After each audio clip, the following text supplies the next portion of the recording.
Tududim, dudududib, duda. Tudum, dim, dum, dim, dua. Bonjour, bienvenue en acoustique avec Cédric. Aujourd'hui, nous recevons un virtuose, Jérémy Ababou. Bonjour. Bonjour. Ça va? Et vous? Très bien. On va se tutoyer, hein. Est-ce que tu peux te présenter en quelques mots? Alors, donc je m'appelle Jérémy Ababou, je suis pianiste-compositeur.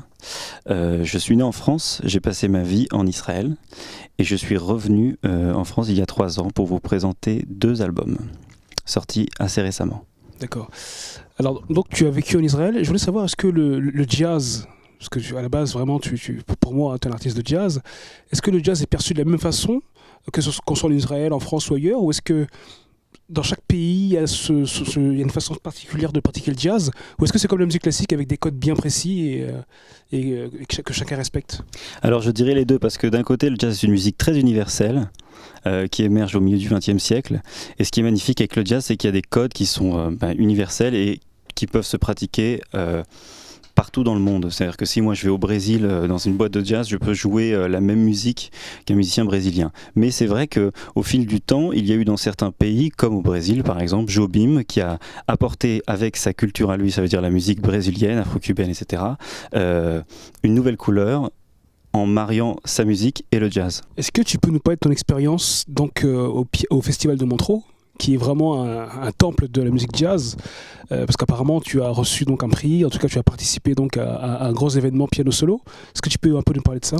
Bien sûr, c'était en 2014 en fait, il y a une compétition internationale de piano, de jazz bien sûr, au Festival de Jazz de Montreux. Et j'étais dans ma petite piole en Israël, j'ai essayé d'envoyer des enregistrements au festival et il s'avère que je me suis retrouvé en demi-finale à Montreux. Et c'était absolument incroyable parce que c'était c'était la première fois que j'en recevais une vraie reconnaissance.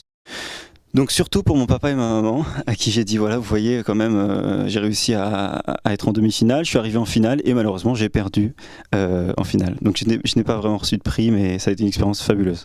D'accord, en tout cas de jouer à Montreux, c'est quand même un haut lieu du jazz, donc c'est vraiment un honneur d'aller jusque-là. C'était incroyable parce que déjà dans le jury il y avait Monty Alexander qui est un pianiste fabuleux.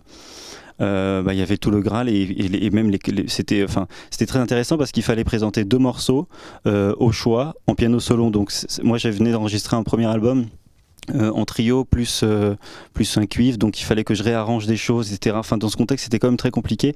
En plus avec le stress d'une compétition, c'était quand même une expérience très enrichissante. D'accord. Est-ce que tu peux nous parler de tes albums en fait, parce qu'apparemment tu as fait plusieurs albums. Est-ce que tu peux nous en parler un peu? Donc j'en ai 2. Le premier s'appelle Runaway. Et le deuxième s'appelle Nuance. Sur Nuance, je compose la majorité de la musique, toute la musique. C'est en trio. Et j'ai invité Stéphane Schoss à la clarinette, qui est un clarinettiste fabuleux. Et voilà, je raconte mon histoire. Très bien. Alors maintenant les amis, ça va être en live que vous allez découvrir Jérémy, avec un magnifique piano solo. Jérémy Ababou en live, en acoustique avec Cédric.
Bravo.